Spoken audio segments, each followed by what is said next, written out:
Hello and welcome. This is Carl's Garden Veg. If this is the first time you've been here, please consider hitting that subscribe button and the bell notification so you can get updated videos as and when they come. So today the plan is to do a few jobs that I've got. I've got some asparagus that I want to soak in a bucket, which I'll get sorted in a minute. But the main video today is all about growing carrots. Now you see me grow carrots, or you see me prepare my bed for carrots in a carrot box that I had. But now I'm going to basically grow carrots another way where you don't need sand. These are in root trainers. And I've done this for a number of years and it's been very successful. So if you haven't got a big sandbox to grow long straight carrots, don't worry, I've got you covered. Let's have a look how we go about doing that today. Let's crack on. So you join me again in the polytunnel, and this is where I always start to grow my carrots. And the way I grow them in these root trainers, it's quite amazing really, because you can dictate where you want to put them. So I start them off in the tunnel around about the first week of March, and when they all start to come up, they get transplanted. The whole tray gets transplanted outside. And that's basically how I grow them, but you can just grow them in normal compost then. So this is what I do. So these trays, okay, these trays are from Amazon. I think I paid, it was 10 trays for like, I think it was £15, $14.99, something like that. And they're very long, they're about 6 inches long. And they got quite large holes at the bottom, you'll see. But they're not quite large enough. So all I've done, I've just opened up the holes slightly on the bottom. Okay. Now what this does, oh, there's a spider. Ooh, I like spiders. Anyway, so what this does, it basically allows the carrot root, taproot to grow through there. And then if you place that onto the soil, the carrot will go into the soil underneath. Do you see the point? So this gives you an head start. So if you grow them here now, for example, if I fill this with compost, which I'm going to do, I'm going to demonstrate for you, right? Fill it with compost, and then basically put the holes in ready for the seed, put 2 or 3 seed in, and then allow them to grow down.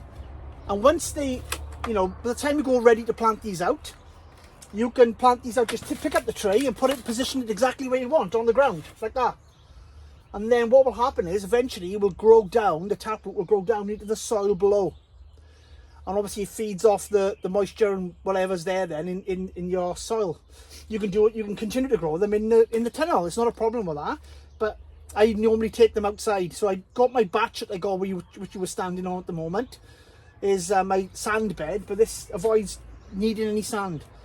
I'll just show you up there now a little sort of link you can see in the picture there. So you see in the picture, you've got all these trays, and then these trays basically will be planted up with carrots, and they can be removed outside as and when needed. So I'm going to just demonstrate to you now what I do. So let's crack on with that. So I got some multi-purpose compost, okay, which is this Q4, and I'm going to fill it up with Q4 compost. Now you can use any compost as long as it's sieved. This is sieved. This stuff. I've sieved it and rebagged it. So I've got all the lumps out of it.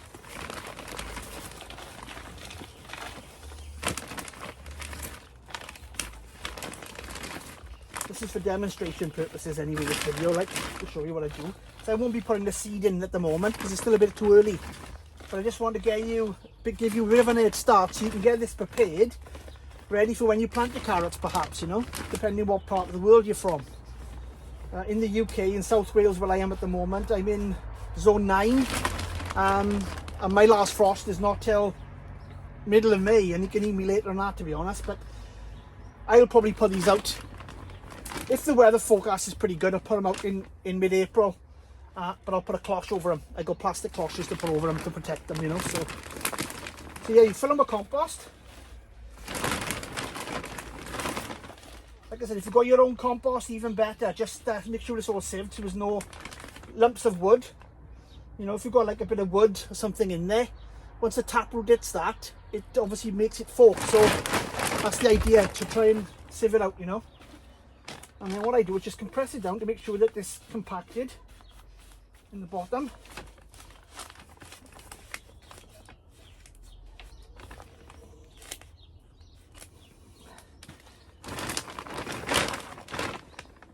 I've had these for years, to be honest. I think this is my 6th year that I've had these. Nearly there. There we go.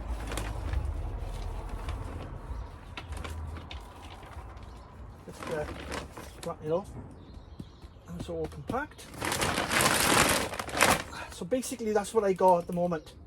Alright, now just make the indentation like you would when you're planting the seed. I put 3 seeds in. I aim for 2 or 3 seeds each station. Okay? And then when those seeds come up, I'm only going to keep 1. So I'll just snip, like you do with the sand I've showed you in previous videos. I'll snip the ones that are not needed. So the strongest seedling out of the 3, I'll keep. And then I'll snip the other 2 very carefully, not snipping obviously the 3 of them together because they grow very close together. So that's what I basically do, snip the 2 weaker ones and keep the stronger one. And then just allow that to grow on.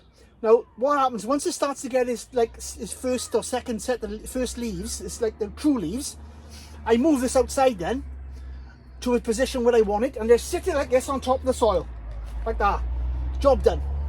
That's it. That will grow down into the soil below and take the nutrients it needs. And it's a lovely way of starting your seeds early in the polytunnel and just carrying your tray outside. So that if you haven't got no sand, don't worry about it. You can do it this way. These root trainers, like I said, they're cheap. They're not very expensive. Cut the holes off the bottom. That allows the taproot to go down deeper. And you've already got a good depth there of growth before you even think about putting them outside. You can leave them inside, like I showed you on that picture. You can do a whole row. I did about 2 years ago, that picture's from. Did a whole row of them. And every carrot came through very true, straight, and they were very large. So, yeah, that's the way I do it regarding if I didn't have no sand. And I will be obviously planting about 4 trays I do outside and cover them then with cloches if there's a need to cover them with cloches. So that's how you grow them, guys. It's quite straightforward, really. So you don't need sand. You know, make a sandbox and all the other stuff like I've done on the previous video. You don't need to do that. You can do it this way. Very simple, using this tray. Very short video, but thanks for watching. Don't forget, wander that finger down to the subscribe button and catch me in the next video. Bye for now.